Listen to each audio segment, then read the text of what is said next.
Olá! Nessa nova série aqui do canal, iremos abordar os arquétipos por Carl Jung. Hoje falaremos sobre o arquétipo da sombra. Acompanhe essa nova série aqui do canal. Com certeza lhe trará muito autoconhecimento. Existe um lugar dentro de você onde os olhos da consciência não costumam olhar. Um território sombrio, denso, incômodo. Lá vivem os pensamentos que você prefere negar, os desejos que você aprendeu a reprimir, os medos que nunca ousou nomear. Esse lugar tem um nome, e Carl Gustav Jung o chamou de a sombra. A sombra é o lado oculto da personalidade. Mas não se engane, não estamos falando de algo maligno ou demoníaco. A sombra não é um vilão. Ela é tudo aquilo que o ego não quer aceitar como parte de si. Desde traços negativos como inveja, raiva, arrogância, até potências reprimidas como coragem, sensualidade, ambição e criatividade. Tudo o que foi censurado, julgado, excluído, vai para a sombra. E quanto mais negamos, mais ela cresce. Jung nos alertou: aquilo que você resiste, persiste. E a sombra é a prova viva disso. Desde a infância, somos condicionados a nos adaptar, para sermos amados, aceitos, valorizados. Começamos a vestir máscaras, escondemos partes de nós. E nesse movimento, empurramos para o inconsciente tudo o que ameaça nossa imagem social. Mas essas partes não desaparecem. Elas apenas mudam de endereço. Descem para os porões da psique, onde se transformam em forças autônomas. É por isso que às vezes você explode de raiva do nada, sente inveja sem entender, ou tem reações desproporcionais. Não é você. É sua sombra se expressando, pedindo para ser vista. Jung afirmava que a individuação, o processo de se tornar inteiro, só é possível quando enfrentamos a sombra. Isso significa reconhecer nossas imperfeições, aceitar nossas contradições e fazer as pazes com o que nos assusta em nós mesmos. Não é um processo fácil. A sombra resiste.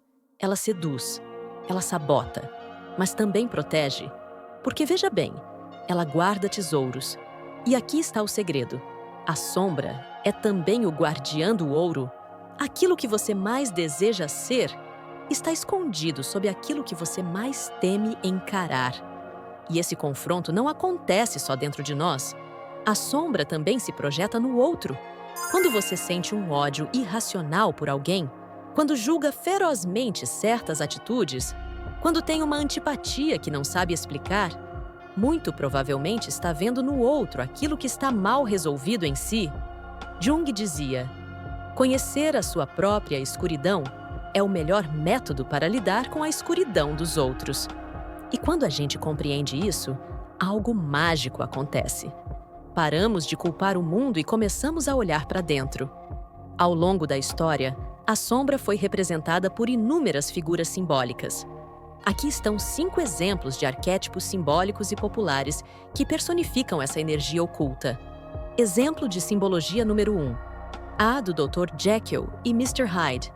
2 lados da mesma personalidade, o socialmente aceitável e o monstruoso reprimido. Simbologia número 2. A de Darth Vader, do filme Star Wars. O herói que cedeu ao lado sombrio por não conseguir integrar sua dor e sua raiva. Simbologia número 3. A de Loki, o trapaceiro caótico, que representa as forças imprevisíveis do inconsciente. Simbologia número 4. A da Medusa, a mulher monstruosa que petrifica com o olhar, símbolo do poder que foi temido e rejeitado. Simbologia número 5. A do Coringa, o caos encarnado que denuncia a hipocrisia da ordem e revela o riso sombrio da insanidade coletiva. Esses arquétipos nos atraem e nos assustam, porque eles tocam em algo que está dentro de nós.